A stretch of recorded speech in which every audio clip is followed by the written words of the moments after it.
एक बड़े से जंगल में एक नीले रंग की चिड़िया रहती थी। चिड़िया भले ही कदकाठी में छोटी थी पर उसके सपने बहुत बड़े थे। एक दिन वह नदी के किनारे बैठी हुई थी और किसी सोच में थी। तभी कालू कौवा और हरा तोता उसके पास आते हैं। चिड़िया, तुम किस ख्याल में डूबी हो? मिट्ठू भैया, मैं सोच रही हूँ कि क्यों न मैं यहाँ पर चावल बोऊं। यहाँ पानी भी नजदीक ही मिल जाएगा। चिड़िया, देख तो सही, ये जमीन कितनी पथरीली और बंजर है। तुम्हारे बस का नहीं है इस जमीन को ठीक करना। हाँ चिड़िया, तुम्हें उड़ने के लिए पंख मिले हैं, ना कि हल चलाने को। कालू भैया, तो भैया, अगर मैं पूरी लगन से मेहनत करूँगी तो मैं जरूर सफल होंगी। तुम इतनी सी हो, तुम क्या मेहनत करोगी? कालू कौवा और मिट्ठू तोता चिड़िया का मजाक उड़ाते हैं और वहाँ से चले जाते हैं। चिड़िया भी अपने घोंसले में लौट आती है। उड़ान मेरी ताकत है, लेकिन मेरा सपना मेरे पंखों से भी बड़ा है। मैं अपना ये सपना जरूर पूरा करूंगी। दूसरों की बातों में आकर मैं पीछे नहीं हटूंगी। मैं कल से ही उस बंजर जमीन को बीज बोने लायक करूंगी। अगले ही दिन चिड़िया हिम्मत करके उस बंजर खेत में जाती है और काम करना शुरू करती है। तभी चील और रानी कभी चिड़िया के पास आती हैं। चिड़िया, ये तुम क्या कर रही हो? तुम्हें ऐसे देख के तो मुझे बहुत हंसी आ रही है। काली बहन, मैं इस जमीन को साफ कर रही हूँ। जब ये जमीन साफ हो जाएगी तो मैं इसमें बीज बोऊंगी। फिर मुझे दाने की खोज में इधर उधर नहीं भटकना पड़ेगा। अरे चिड़िया, इतनी मेहनत करने की क्या जरूरत है? अगर हम सब भी एक साथ काम करें तब भी हम बीज नहीं उगा पाएंगे। चिड़िया की कोई मदद तो कर नहीं रहा था, ऊपर से कोई न कोई पक्षी उसे काम न करने की सलाह दे रहे थे। पर फिर भी चिड़िया पूरी लगन से खेत को साफ करने में लगी पड़ी थी। उसे उम्मीद थी कि वो अपनी मेहनत में जरूर सफल होगी। 3-4 दिन लगातार मेहनत करके चिड़िया बंजर जमीन को साफ कर लेती है। अब मुझे चावल के दानों की खोज करनी होगी। यहाँ नदी का पानी भी नजदीक है तो चावल की फसल यहाँ बहुत अच्छी होगी। मैं पक्षियों से चावल के दाने मांग के लाती हूँ। राणो चिड़िया कालू के घर चावल के दाने मांगने जाती है। कालू भैया, मुझे थोड़े से चावल के दाने दे दो। ना जी ना, हमारे पास इतने दाने नहीं हैं कि हम तुम्हें दें। तुम जाओ यहाँ से, किसी और से मांग लो। ठीक है कालू भैया, मैं किसी और से मांग लूंगी। निराश होकर चिड़िया तोतू के घर जाती है। तोतू भैया, मुझे थोड़े से चावल के दाने दे दो। चिड़िया, मेरे पास तो थोड़े से ही दाने थे, वो मैंने खा लिए। ठीक है तोतू भैया, मैं चलती हूँ। चिड़िया तोतू के घोंसले से चली जाती है। मुझे खुद ही जंगल में चावल के बीजों की खोज करनी होगी। राणो चिड़िया जंगल के एक एक कोने में बीज ढूंढती है कि चावल का ना सही चने का ही दाना मिल जाए। फिर रास्ते में ही चिड़िया को कबूतर मिलता है। राणो चिड़िया, क्या हुआ? तुम इतनी परेशान क्यों हो? क्या मैं तुम्हारी कुछ मदद कर सकता हूँ? राणो चिड़िया अपनी परेशानी कबूतर को बताती है। कबूतर के पास मक्का के दानों से भरी पोटली थी। वो सारे मक्का के दाने चिड़िया को दे देता है। धन्यवाद कबूतर भैया, मैं आपका ये उपकार कभी नहीं भूलूंगी। चिड़िया भी कबूतर का धन्यवाद करके अपने खेत में लौट आती है और सारे मक्के के बीज बो देती है।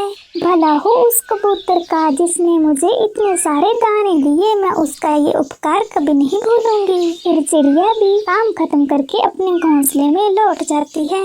ऐसे ही दिन बीत रहे थे। चिड़िया के मक्के के पौधे बढ़ने लगे थे।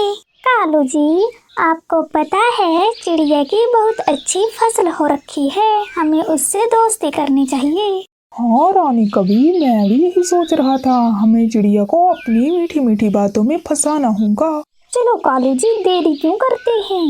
कालू और रानी कभी चिड़िया के पास आते हैं। चिड़िया, मेरी प्यारी सहेली, हम तो तुम्हारे दोस्त हैं, तो आधा खेत मेरा और आधा खेत तुम्हारा।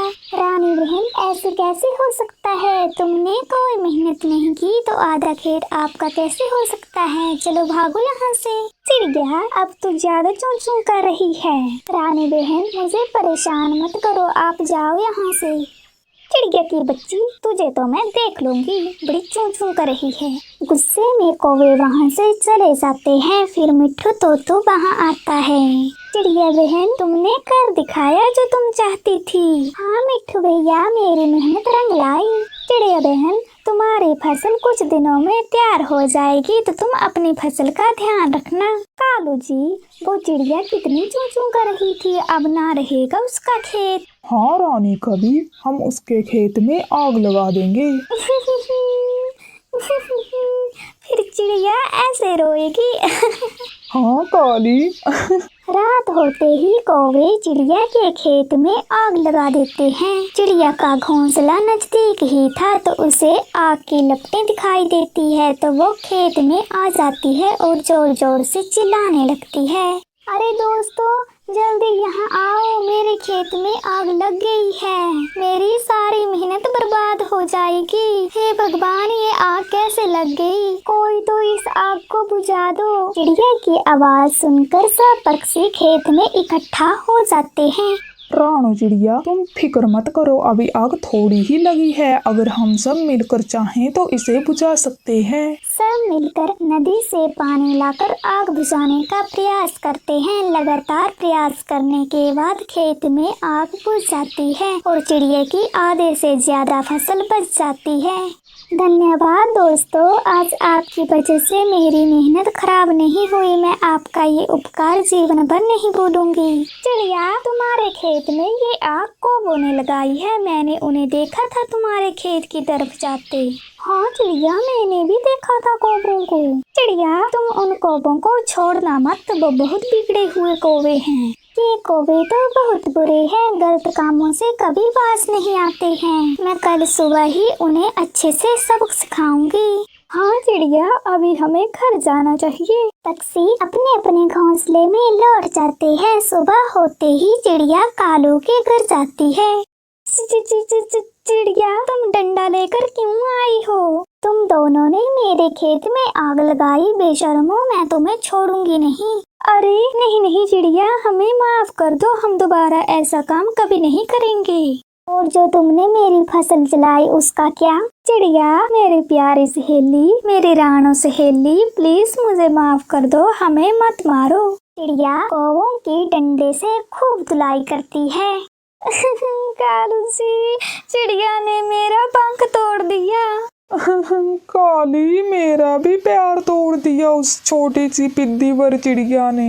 कालू जी, चिड़िया बहुत बुरी है। काली, गलती तो हमारी भी है, हमें ऐसा नहीं करना चाहिए था। चिड़िया की जगह हम होते तो शायद हम भी ऐसा ही करते। हाँ कालू जी, आगे से हम ऐसा कभी नहीं करेंगे, हम भी अपनी मेहनत से फसल उगाएंगे। प्यारे दोस्तों, कहानी कैसी लगी कमेंट सेक्शन में जरूर बताएं और वीडियो को लाइक करके चैनल को सब्सक्राइब कर दें। आपका धन्यवाद।